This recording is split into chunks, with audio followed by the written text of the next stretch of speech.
Hello दोस्तों, नमस्कार। स्वागत है आपका आपके अपने YouTube चैनल माँ एसोसिएट्स में। मैं हूं आपके साथ आपका अपना दोस्त पवन भारद्वाज।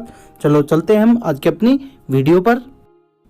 हेलो दोस्तों, सेविंग अकाउंट और करंट अकाउंट में अंतर क्या है? दोनों का उपयोग डिपॉजिट और ट्रांजैक्शन के लिए किया जाता है, लेकिन दोस्तों दोनों में आपको बता दूं समान नहीं है। दोनों में बहुत सारे अंतर है, यानी एक जैसे नहीं है। दोस्तों चलो इस बारे में आपको बता दूं, तो जल्दी से जल्दी हमारे चैनल पर अगर आप नए हो तो सब्सक्राइब करें और बेल आइकन दबाना ना भूलें। पीएफ, ईएसआई, इनकम टैक्स के रिलेटेड अगर आपका कोई क्वेश्चन है तो आप हमें कमेंट बॉक्स में भी कमेंट कर सकते हो।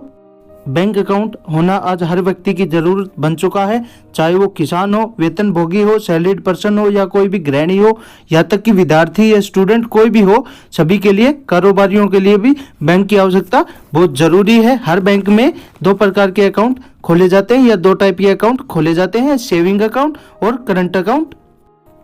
सेविंग अकाउंट और करंट अकाउंट दोनों अकाउंट का काम डिपॉजिट और ट्रांजैक्शन करने के लिए किया जाता है, जमा करना, और कोई भी ऑनलाइन ट्रांजैक्शन के लिए किया जाता है, लेकिन ये दोनों समान नहीं है। दोस्तों चलिए दोनों में क्या क्या अंतर है, क्या क्या डिफरेंस है, आपको मैं one by one step by step आपको बता देता हूं। सबसे पहले दोस्तों, करंट अकाउंट में मिनिमम बैलेंस की कोई लिमिट नहीं होती है, लेकिन सेविंग अकाउंट में मिनिमम बैलेंस की लिमिट होती है। मैंने पहले भी वीडियो बनाई है। अगर आप सेविंग अकाउंट है और आप मिनिमम बैलेंस नहीं रखते हो तो आपको कितना चार्ज आपसे लिया जाएगा, ये भी वीडियो हमने प्लेलिस्ट में बनाई हुई है। तो जो करंट अकाउंट है उसमें मिनिमम बैलेंस की कोई लिमिट नहीं होती है, लेकिन सेविंग अकाउंट में मिनिमम बैलेंस मेंटेन जरूर करना पड़ता है। दोस्तों जैसा कि आप देख रहे हो, सेविंग बैंक अकाउंट सैलरी वालों और एम्प्लॉय या बचत मंथली इनकम कमाने वालों के लिए बचत के लिए अकाउंट खुलवाने के उद्देश्य से है।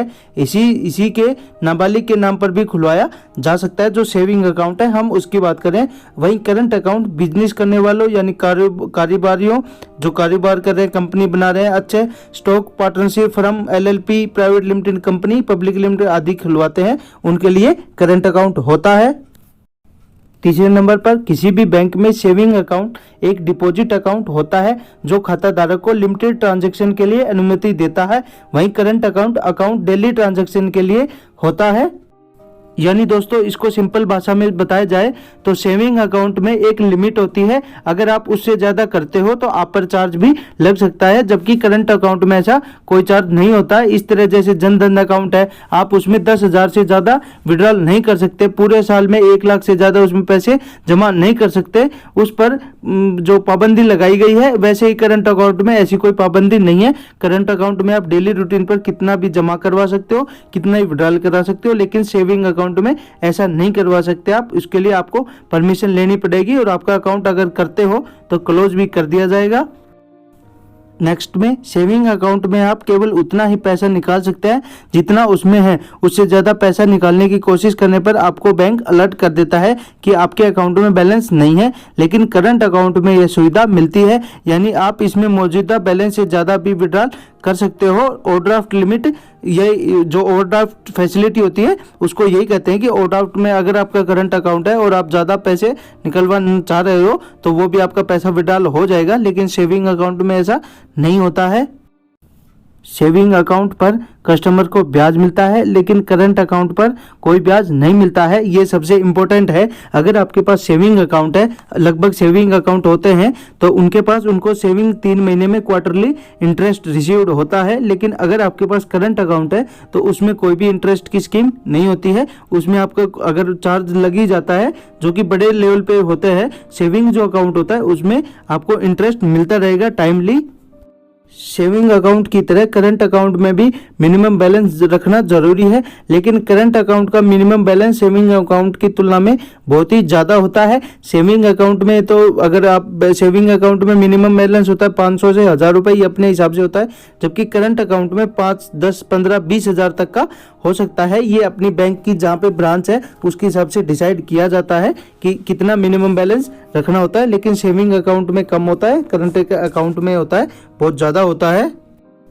नेक्स्ट में बता दूं, सेविंग अकाउंट में जमा पर ब्याज मिलता है इसलिए टैक्स के दायरे में आता है, लेकिन करंट अकाउंट में ये नहीं होता है। करंट अकाउंट में जो आपको ब्याज होता है वो नहीं मिलता है, इसलिए ये टैक्स के दायरे में नहीं आता है। करंट अकाउंट जो बिजनेस पर्पज के लिए होता है, लेकिन अगर आप 3-4 लाख रुपए महीने करंट अकाउंट में जमा करवा रहे हो या ट्रांजैक्शन कर रहे हो तो उससे कोई प्रॉब्लम नहीं है, क्योंकि आपका अकाउंट जो करंट अकाउंट है वो बिजनेस पर्पज के लिए होता है। लेकिन आप या इस जिस महीने करंट एकदम से 25 या 30 लाख रुपए एकदम से डिपॉजिट करवा दोगे तो इनकम टैक्स आप पर नजर रखने लग जाएगा और वो आपको कार्रवाई भी कर सकता है कि ये पैसे आपके कहाँ से आए। वैसे सेविंग अकाउंट होता है उस पर ही इनकम टैक्स कैलकुलेट किया जाता है, करंट अकाउंट में कोई ब्याज नहीं मिलता तो इसलिए इसको कैलकुलेट नहीं किया जाता है।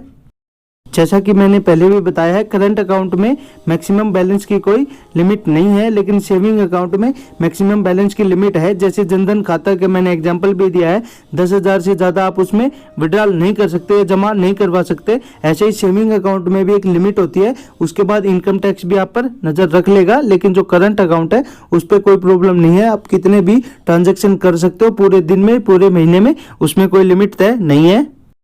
सेविंग अकाउंट से हर महीने किए जाने वाले ट्रांजैक्शन के लिए आमतौर पर एक लिमिट सेट होती है, लिमिट तय की गई है। आप एक नए तय नंबर से ज़्यादा ट्रांजैक्शन नहीं कर सकते, लेकिन करंट अकाउंट में ऐसा कोई लिमिट नहीं होता है। आप कितनी भी मनचाही ट्रांजैक्शन कर सकते हो, दिन में 50 ट्रांजैक्शन भी आप कर सकते हो, लेकिन सेविंग अकाउंट में ये लिमिट सेट की होती है, आप उससे ज़्यादा ट्रांजैक्शन नहीं कर सकते हो।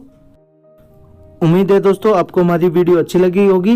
अगर आपको हमारी वीडियो अच्छी लगी तो आप हमारी वीडियो को लाइक, शेयर और सब्सक्राइब जरूर करें, और हमारे चैनल पर नए हैं तो जल्दी से जल्दी हमारे चैनल को सब्सक्राइब करें। जय हिंद, जय भारत।